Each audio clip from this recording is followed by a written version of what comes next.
Hello everyone. Today I'm going to present MixtureGrowth, growing neural networks by recombining Lorentz parameters. So why do we need network growth at the first place? Imagine we trained a small network and it works really well. Now we want to train a larger network. In conventional training, usually we start with a random weight of the large network and we train it for a long time.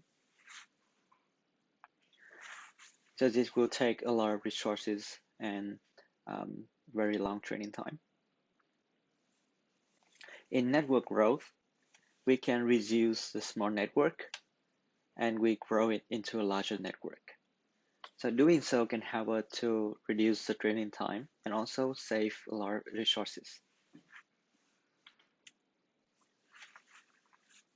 So prior work in network growth, usually they analyze training data and also the current layer weights, as seen in the picture.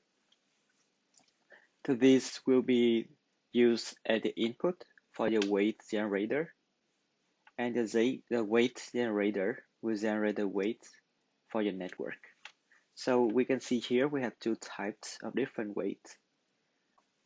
The ones in green are the existing weights that we have in the small network. And we want to generate the new weights denoted in purple. So this approach incurs significant computational overhead during growth. To tackle your problem, we introduce MixtureGrowth. So in contrast, MixtureGrowth generates new weights using linear combinations of existing templates.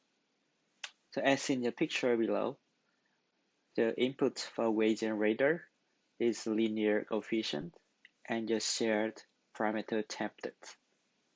For linear coefficient, we have two types of vectors. Vector alpha, alpha out denotes for the vector alpha that we already have in the small network, and alpha new is the new vector alpha that we try to generate. For the shared parameter templates, we have a set of templates denoted as T. So with this input to the weight generator, we will generate a weight for the network. And similar as the prior work, we have two types of weights. The existing weight denoted in green and the new generated weight in purple. So here are a detailed example of how MixtureGrowth works. So we start with a small network on the left, denoted as network 1 in orange, and we try to grow it into a large network on the right. So we can see that the large network in the example has double the width of the small network. So we assume the small network here was trained using template mixing. So it means the small network has a set of templates denoted as T1 and some vector alpha. So we generate the weights for the network using a linear combination of the templates. So before we grow, we train an extra network denoted as network 2, and it was also trained using template mixing. So meaning that we have a set of templates for network 2 and some coefficient vector alpha. We generate the weights for network 2 by using linear combination of these templates. So we train network 2 for a while and we combine with network 1 to grow into the target network. So as we can see here in this example, the target network has 4 times the number of parameters of a small network. So we can reduce some parameters from the small networks and put it as a diagonal in the target network weight, but still we're missing 2 quadrants. And for the quadrants, we have to somehow generate the weights for it. So the way we initialize the weight for the missing quadrants, we reduce the templates that we learned from network 1 and network 2, but we initialize different alpha vectors. And we will go into more details how we generate initialize a new alpha vector. And we can see that here we have quadrants that share templates but have different linear coefficient. They are different shades of the same color.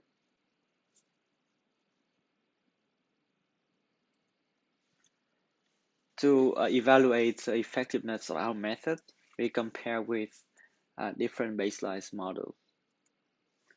So here in section A, we have 4 different conventional training methods. First of all, we have large. So this is the target network that we want to grow. And we can see the flops norm of large is 1. Then we have large match. So this is the target network, but we train in fewer number of epochs. Then we have small. This is the small network that we start with to grow. And we can see the number of flops norm only 1/4 of your target network.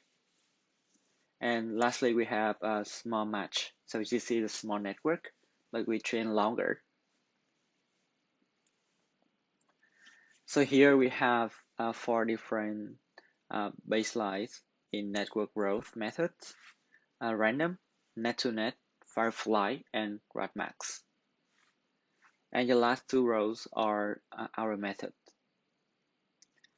So when comparing with other baselines in section B for network growth, we can see that our method works better and earn around 1 to 2% improvement on CFAR rate and ImageNet. We have application on how we can initialize the alpha vectors for the new quadrant.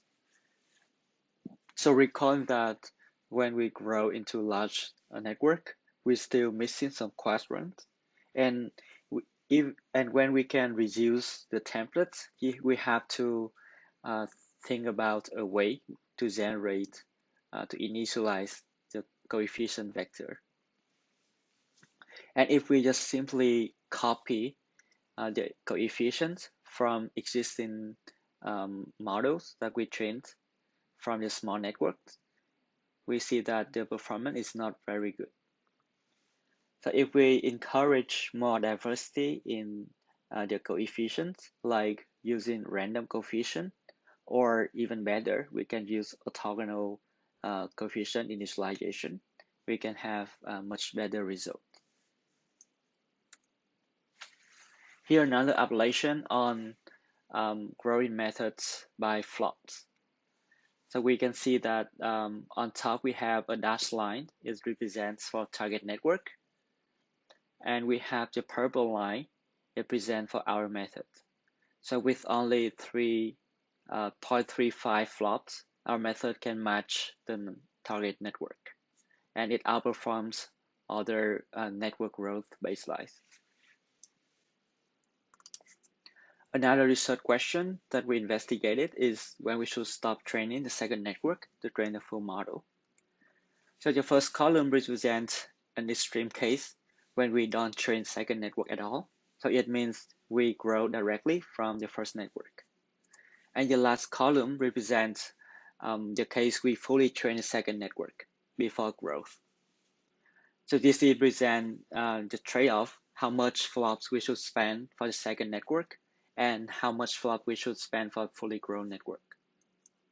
So we see that if we train the second network around 0.8 or 0.9, the full training schedule, it will give the best results. So in this paper, we introduced MixtureGrowth, and MixtureGrowth outperforms prior work by 2 to 2.5% in CFAR10 and ImageNet.